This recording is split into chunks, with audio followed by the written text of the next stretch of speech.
So everybody go to Evolution Smart Home on Instagram, and if you couldn't scan it, just say add me to the raffle, and we'll make her pick from our list. From that. Okay, everybody got it? Evolution Smart Home. All right. Follow this Instagram page. Okay, a couple announcements just to go over. We do have some preseason tournaments coming up, January 2nd through the 7th, January 9th through the 14th. Who in here is planning on selling one of those 2 weeks, going and making some money? First one's almost over, but we'll be on the next one. We'll be on the next one, January 9th through 14th? Yeah. Cool. So almost everybody in this room, I think, will be on that blitz. Going and making some money, winning some prizes. I'm not going to go over the rules. We have some recruiting incentives. If you're a team builder and you feel like you can hire, 5, 10, 15 people and team build and train them and mentor them, you can win a car all of next year, and they're going to pay for your car payment if you're one of the best recruiters, trainers in the company. So pretty cool incentives that they got going on that.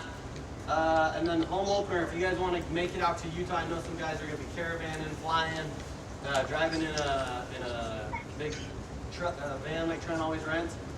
March 9th through the 11th, it's going to be at the Vivint Smart Home Arena. We're going to have some big keynote speakers, a lot of trainings, that kind of stuff, okay? Let's see here. All right, today's training, guys, this is what I want to talk about. So, this training goes deep for me because it came inspired from this book, Hard Times Create Strong Men. Has anybody heard of this book before or read it? Okay, Tim, have you read it yet? Pretty sick book, and it starts off with this guy. He has a bunch of employees, okay? And he leaves on vacation, and he comes back, and these kids are just complaining and moaning, like about this and that. And he sits them down in his office, and he's like, first of all, I'm going to teach you a lesson that your daddy should have taught you, right? It's about life. He talks to them about money. He talks to them about politics. He talks to them about sexual relations. He talks to them about just everything in life, right? And that's what he writes his whole book about. Money, politics, all this kind of stuff that they should have been mentored on, and they probably weren't very well, right? And I know for myself, I was talking to one of you just barely about this. My dad's a farmer, right? He didn't grow up with a silver spoon. He's still working at 72 years old. He didn't teach me about investing. He didn't teach me about politics. He didn't teach me about any of this kind of stuff, right? I watched him, I learned from him, but I had to learn a lot of this on my own. What's up, boys?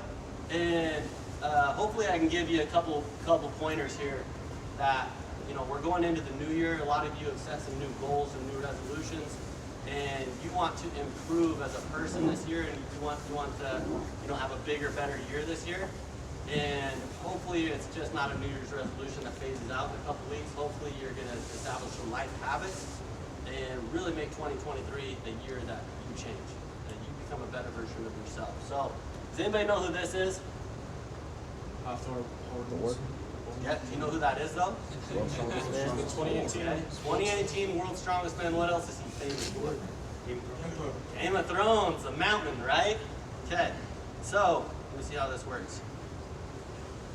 For some reason, it is. This one. Okay. The mountain from the World's Strongest Men. Okay.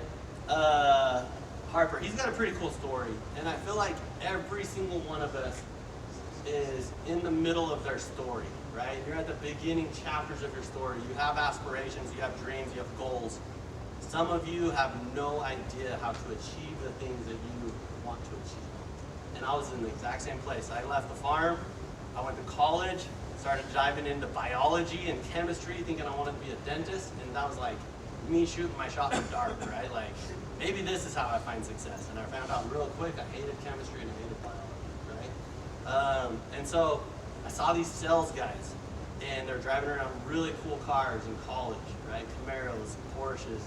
I was like, dude, these guys aren't doctors or dentists. These guys are sales. Like, how do I meet one of these guys and figure out what they're doing? If any of you guys seen a cool car driving down the road, you're like, what the freak does that guy do, right? It's still, to this day, like, I see a Porsche, I'm like, what's he do? And I pull up next to him, and I'm like, oh, okay, retired, right? Like, I want to see who it is. I want to know what he's doing. I want to hear his story, right? And I wanted to meet these guys, and I met one of them. I found out he was doing door-to-door sales, the whole thing. So he's like, you want a job? I was like, yep. I was one of the easiest recruits there's ever been, okay? I truly believe that the easiest recruits, people that are willing and wanting to change their life, those are your best sales guys, right? If somebody has to convince you to be successful, if somebody has to push you and hold you accountable to be successful, probably not going to be that successful, right? I was the easiest recruit. It's like, show me how to make more money than what I'm making. Show me how to make more money than my dad's making. Because I don't know. I don't know the answers to that, right? And I thought just being a dentist school was going to be the answer, and I didn't want that to be my answer. So this guy, we all see the top 1% lifestyle, right? We all see this guy's lifestyle in the movies. He's obviously a giant, right?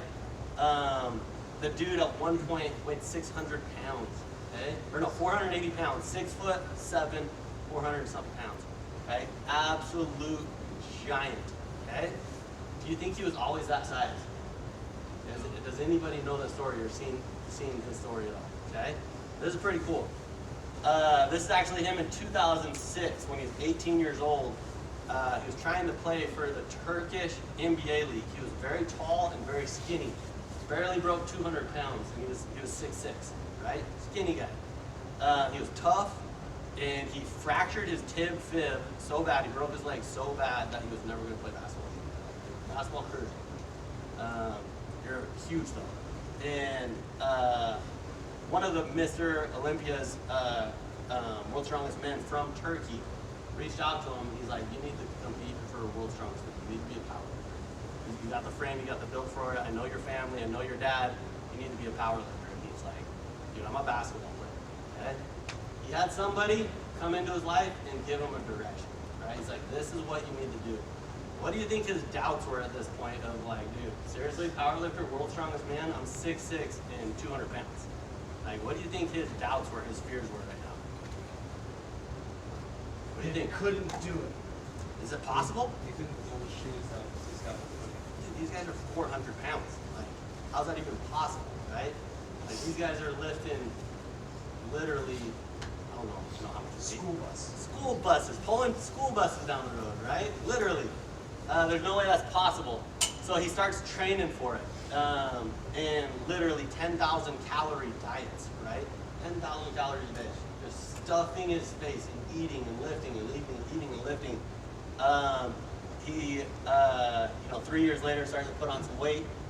2015, he went to World's Strongest Men 3 different times, and he took second place 3 different times. He could never break the hump. Like, he could never get it. But he got big enough and he started doing enough stuff to be in the competition to get there, right? 10 years later, guys, he's in the conversation, right? To be the world's strongest man. Not just a strong man, the world's strongest man, right? Like, how crazy is that to think, ex-basketball player, somebody mentored him for 10 years, and he is now competing for the world's strongest man, right? Like, how insane is that? If there is somebody that's going to compete for the hardest thing in the world, that's probably it, right? In 2016, he finally did it. He took first place in the world's strongest man. What kind of opportunities do you feel like came from the world's strongest men? Okay, here's his history. National basketball team, Thor trained, you guys have heard of Thor from World's Strongest Man. He's the one that trained him. Won Iceland's Strongest Man, plays third place. Was on the Mountain Game of Thrones. Runner-up for World's Strongest Man. Won the World's Strongest Man for the first time in Iceland since Magnus did it in 2010. Broke 2 world records in the Arnold Strongman Classic. So 2018, we're talking 13 years now since this journey started. He's breaking records. Okay? 13-year journey. Do you think he regrets the pain and the suffering and the journey he had to go for 13 years? Right? He was 18 years old, guys. He's a young pup. Where is he 13 years later? How old is he now? At 13 years later. 18. From 18. 31 years old. Life hasn't even started at 31, okay? Like, literally, he's still a baby at 31 years old, but now he is the world's strongest man and broke the records because he suffered for 13 years, and he had 2 mentors that took him along the way for 13 years, right? Some of you guys are 18 years old in here. Some of you guys are 24 years old. And all you need is a mentor. All you need is some direction. You need to know how much to eat and how much to lift.